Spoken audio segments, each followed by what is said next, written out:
Hey everyone, so in this video, I'm going to show you how to cancel Chase Zelle payment. So this is going to come in handy in case you mistakenly send a Zelle payment to someone and you just want to actually cancel your payment. So this recently just happened to me and here's how I figured it out. So this video is going to be quick and straight to the point, so make sure to follow it step by step in order to cancel your Chase Zelle payment. So what we're first going to do is go on to our Chase app, which is this blue and white icon that you see on top here. Now, once you're logged in, it's important to keep in mind that the only way to actually cancel a Chase Zelle payment is when the recipient hasn't yet enrolled with Zelle. So if the recipient hasn't yet enrolled with Zelle, that means the payment hasn't been completed. If the party that you're sending the Zelle payment towards did already receive the payment, then it's almost impossible to actually cancel the payment.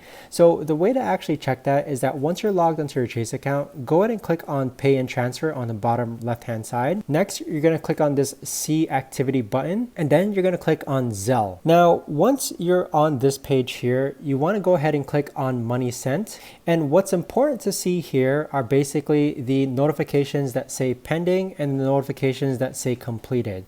So from here, if the Zelle payment has already been completed, then you cannot cancel it.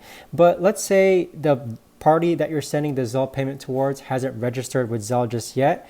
When you actually click on their pending payment, you're going to see a prompt here on the bottom left hand corner that says cancel payment. So notice how for this Zelle payment, because it hasn't been completed yet, you can actually cancel this payment. Now, if I actually go ahead and go back and click on a completed payment, let's say the Zelle payment over here for $300, notice how there's no way that I can actually cancel this Zelle payment. So keeping in mind again that the only way to actually cancel a payment is if the recipient hasn't yet enrolled with Zelle. This has happened to me multiple times, but if the Zelle payment is notified as, or the status is notified as completed, then you won't be able to actually cancel the Zelle payment. So I hope you found this video helpful, guys. If anyone knows of a better or easier way to actually do this, let me know in the comments down below. If you enjoyed this video, thanks so much for watching, and I'll see you guys all in the next one.